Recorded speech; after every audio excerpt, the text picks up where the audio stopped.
صاحب عبد المنان صاحب کوئٹہ سے پوچھتے ہیں، یہ جو پولیو کے قطرے پلائے جاتے ہیں، کچھ لوگ کہتے ہیں یہ درست ہے، کچھ کی رائے ہے یہ ہے کہ نہیں پلانے چاہیے. آپ سے گزارش ہے کہ آپ اپنی رائے وضاحت فرمائیں.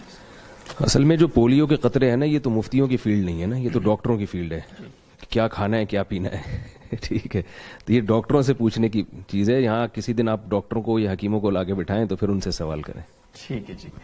محمد طاہر صاحب ڈیرہ غازی خان سے پوچھتے ہیں، یہ بھی ڈاکٹروں کی فیلڈ ہے، بچوں کو حفاظتی ٹیکے لگوانا کیسے ہے؟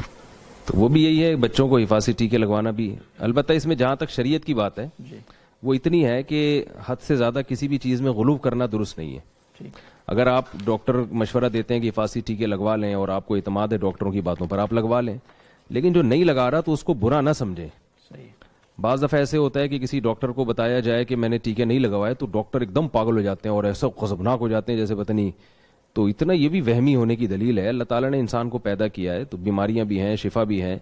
تو ٹھیک ہے، احتیاط میں اگر کوئی حفاظتی ٹیکے لگوا لیتا ہے، ڈاکٹر یہ کہتے ہیں کہ اس سے فائدہ ہوتا ہے تو ٹھیک ہے. لیکن کوئی وبا بھی پھیلی ہوئی نہیں ہے کسی بیماری کی، کوئی خدا نخواستہ کوئی ایسا بھی نہیں ہے کہ سب وہ اس یا تو ہونا کسی علاقے میں کوئی وبا پھیل گئی ہے تو وبا بھی نہیں ہے کوئی ایسی. پھر بھی صرف میں ایک صاحب کو جانتا ہوں، وہ روزانہ کوئی نہ کوئی ٹیکہ لگوا رہے ہیں اپنا، روزانہ.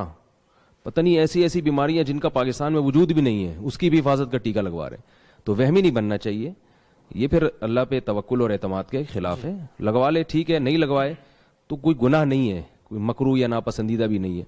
ہاں کوئی بیماری اگر خدا نخواستہ پھیل رہی ہے، کوئی وبا کا خطرہ ہے، پھر بہتر یہی ہے کہ لگوا لیے جائے. کیونکہ احتمالات کا تو کوئی انتہا نہیں ہے نا.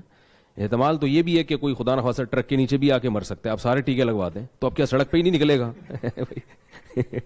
یعنی آپ نے اس کو تپیتک کا بھی لگا دیا، اس نے اس کو خسرے کا بھی لگا دیا، تو آپ پھر اس کو سڑک پہ بھی نہیں بھیج رہے کہ کوئی گاڑی نہ مار کے چلی جائے، ویل میں بھی نہیں بھیج رہے کہ کہیں ٹکر نہ ہو جائے.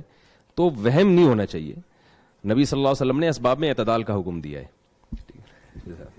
ٹھیک ہے، بہت شکریہ جی.